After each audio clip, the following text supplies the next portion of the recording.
Love it or hate it, if we asked you to name some of the most prominent gaming franchises of the last decade, Assassin's Creed would undoubtedly come up. And there is a lot to love here. Yes, the franchise has been a source of controversy over the years due to its reluctance to add any substantial changes to the increasingly stagnant formula, but it also captured some of the most precious moments and memories for a whole generation of gamers. So today, we'll be taking a moment to reflect on the legacy of Assassin's Creed games by going through all the mainline titles in the franchise. We won't be including the spin-offs in this video since there are currently a grand total of 20 titles, including the spin-offs, but if you want to know how they fit into everything, check out the article linked in the description. We also won't be giving any spoilers, so if you're just looking to hop aboard this franchise, this video should give you a good idea of what to expect from each game. So without any further ado, let's begin.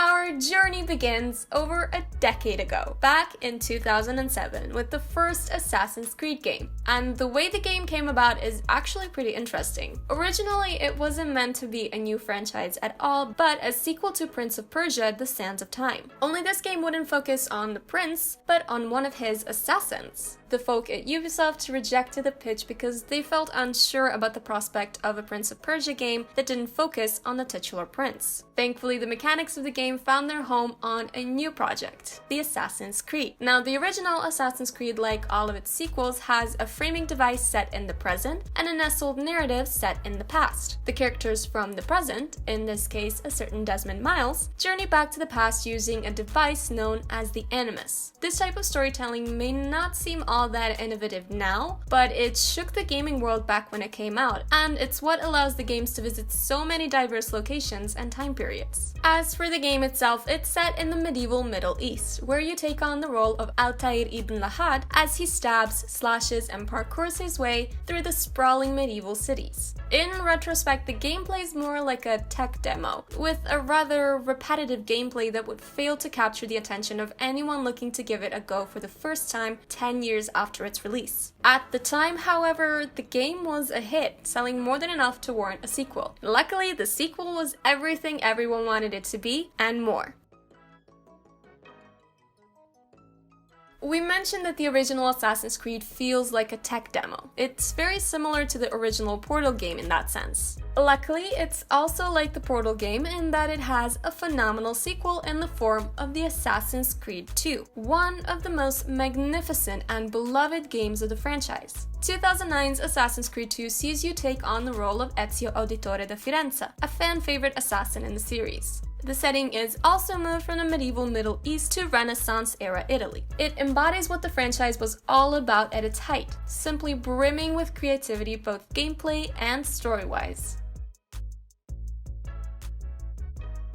Fast forward just a year to 2010 and you've already got a sequel to the hugely popular second installment. Now, you probably know that there is an Assassin's Creed 3, but 3 does not come after 2 in this franchise. Instead, the third chapter of the story is titled Assassin's Creed Brotherhood, and it presents a continuation of Ezio's story that sees him migrate from Italy to Rome. The game is just as expansive as its prequel, and the maps are even larger, but it does feel a bit too similar to its predecessor. Where the second game presented a huge leap over the first as far as mechanics and gameplay diversity are considered, the third game mostly just builds upon what's already there. However, there are some key novelties like the ability to recruit your own assassins, which you can call to your aid or send on various missions for rewards. Also, there's a competitive multiplayer mode, but this is pretty much a non-factor a decade after its release. However, if you've grown to love Ezio in the previous game, and if you didn't, chances are you will, then you'll appreciate seeing his story move forward.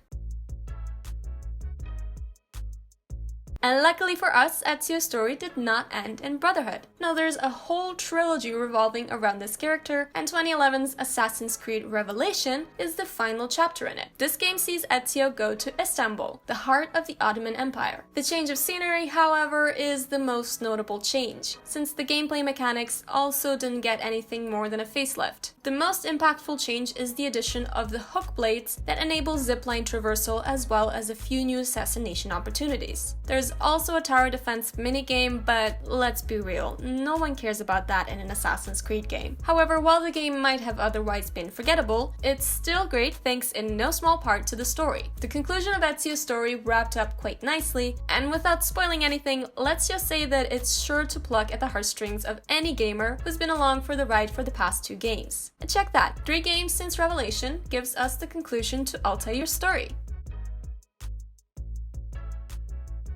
And the 5th mainline installment in this franchise is, you've guessed it, Assassin's Creed 3. This game makes another timeline jump, this time placing you in the midst of the American Revolutionary War. You play as Radon Hagedon, a Native American who's more often referred to by the alias he adapts to blend into American society, Connor. Instead of the sprawling European capitals, you're faced with the great outdoors, and the free-running mechanics have been tweaked to accommodate this change. Other games in the series have lasted a long time as well. Bioware's Ezio's reflection at one point in Assassin's Creed 2 that it's been 10 years since the beginning of the game feels jarring when the player probably imagined only a few months have passed. You get a good sense of the passage time in this game though. The protagonist grows and seasons change, and all of this is depicted visually. It may not seem like a huge change, but it does go a long way in making the world more immersive. And seeing how the game world in Assassin's Creed 3 is much more open, with even naval exploration thrown into the mix, it's certainly a welcome feature.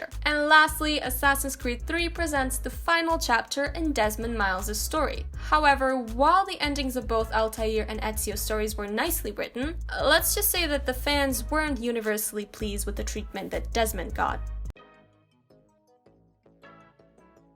But moving on, we have Assassin's Creed 4 Black Flag. This game also takes place in the colonial era, however, it's actually set a couple of generations before the events of Assassin's Creed 3. This time, the player assumes the role of the last game's grandfather, Edward Kenway. Story-wise, Black Flag doesn't represent the franchise at its height in any way, but fun-wise, it's right up there among the best of them, giving you a huge world to play in, with a heavy emphasis placed on naval exploration. Some fans didn't like the fact that Edward isn't really an assassin more so than he is a pirate, and he's got the motivation of becoming a pirate, but that's exactly what makes him one of the most fun protagonists of the series. Luckily, the game doesn't force you to play through the main story at a predetermined pace as the previous games did, and it instead gives you free reign, or should we say free helm, to explore the Caribbean almost straight from the get-go. There is a lot to do in Black Flag, but the game is at its best when you aren't going through the mediocre at best story.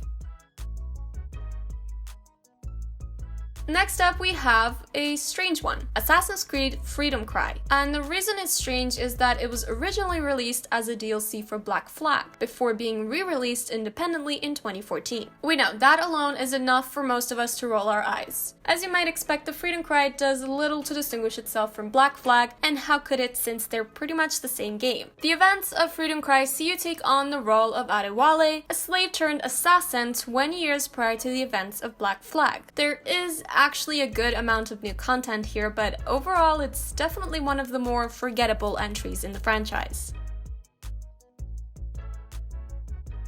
So moving on, we have Assassin's Creed Rogue, a game that came out in the same year as Freedom Cry. It's the final game set in the colonial era, but the first game that sees you take on the role of a Templar. The game mechanics also reflect this switch in gear in a nuanced way, focusing more on conspicuous weapons like the grenade launcher, for example, but Shay Patrick Cormac did start out as an assassin, and he did not abandon this particular set of skills. Looking back, Rogue could have been a real high point for the franchise. It did reinvigorate the good guy, bad guy status quo by introducing a hitherto unseen level of ambiguity. But unfortunately, the game itself doesn't do anything to distinguish itself from its predecessors. The Arctic never felt as fun to explore as the previous locations did, and there are no new changes to core mechanics. The naval exploration elements are still present here, but going from a pirate to anything else on the sea just feels like a downgrade. Overall, Rogue is a bit forgettable, and it's at this point that the series fatigue really starts to kick in.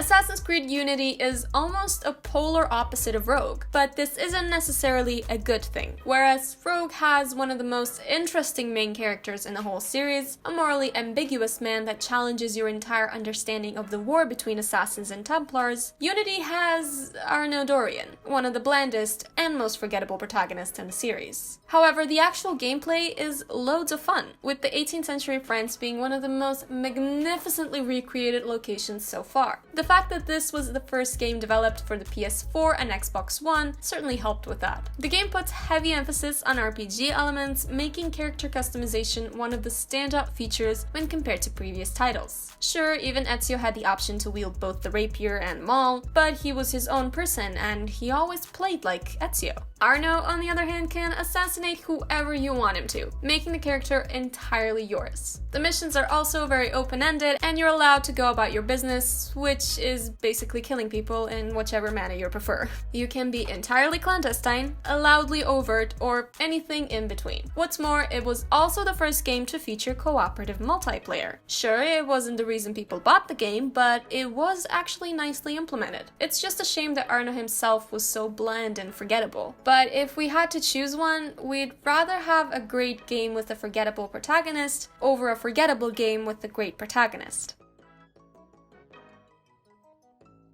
Luckily, the developers chose to incorporate the best of both Rogue and Unity when developing the next Assassin's Creed game, Syndicate. In fact, while Syndicate remains largely forgotten thanks to the overwhelming success of Origins, which we'll come to in a bit, it's still a worthwhile entry in the series that deserves a moment in the spotlight. Syndicate treats the world like Unity did, crafting a massive recreating of Victorian-era London for you to play around in. The characters are as strong as they were in Rogue, with both Jacob and Evie Fry feeling like fully fleshed out characters that you want to see more of. Plus, they're both playable throughout the game, which is definitely a huge plus in Syndicate's favor. But it doesn't stop there. Syndicate also inherits the lighter tone that Black Flag is renowned for, making for some of the most absurdly hilarious moments in the entire franchise. Gameplay-wise, however, the only new additions are a couple of weapons, as per usual, and the online multiplayer is entirely omitted. So we can see why this game doesn't really rank high on most people's lists, especially seeing how it was followed by Origins. The 2017's Assassin's Creed Origins was just the breath of fresh air that the years-long stagnation of the franchise needed in order to move forward. So unsurprisingly, it introduced some major changes, both in terms of gameplay and in setting. The setting is one of the most interesting by far, taking us all the way back to Ptolemaic Egypt. The world here is vast, vaster than we've ever seen before, and the transition between cities and wilderness of ancient Egypt feels seamless. But more importantly, Origins finally saw the franchise move away from the paired animation combat system of previous games and into a hitbox-driven system that games were craving for. What this means is that you can finally damage multiple enemies with a single attack, but likewise, it's much easier for multiple enemies to overpower you. In Assassin's Creed 2, for example, all you needed to do is parry right as the enemy's attack animation was starting, an easy thing to learn really, and you can take on armies and armies of enemies at a time. But Origins finally provided players with a more challenging and more dynamic combat experience that is both fresh and fluid compared to what we're used to. Origins is also a genuine RPG game with a leveling system to back it up. Luckily, it's so well implemented that it's never tedious. The only problem would be if you just wanted to speed through the main campaign, but considering how gorgeous and well crafted the world of Origins is, it really wasn't a problem for anyone. And last but not least, we have Assassin's Creed Odyssey. Now, Odyssey the game doesn't have anything to do whatsoever with Odyssey the Epic, except that the game is set in ancient Greece and that the epic was written by Homer. No, not that Homer. Ah, there we go. It takes place hundreds of years before Origins and puts you right in the midst of the Peloponnesian War, with the choice of which side to fight for entirely up to you. The game also lets you choose which protagonist to play as, with your choices being between Alexios and Cassandra, both of whom are mercenaries and descendants of none other than King Leonidas himself. In terms of gameplay, it follows in the steps of Origins with plenty of RPG elements, a huge selection of weapons, and an enormous world to explore. It's certainly a lot less self-serious than Origins, with such notorious characters as Testikolos the Nut, who drops the Nutcracker item. We're sure the future will be filled with more Assassin's Creed games to come. In fact, the next one is most likely to focus on either the Roman Empire or the Vikings. But for now, that's all for this video. So tell us, which one is your favorite and why? There are no wrong answers, so please keep things civil in the comment section. If you enjoyed this video, don't forget to like and subscribe, maybe even share if you think this is something people ought to see. Once again, this franchise features just as many spin-offs as mainline titles, so check out the article in the description if you want to know more about those. In the meantime, may your games be fun and your losses few. And as always, we'll see you next time on Gaming Scan.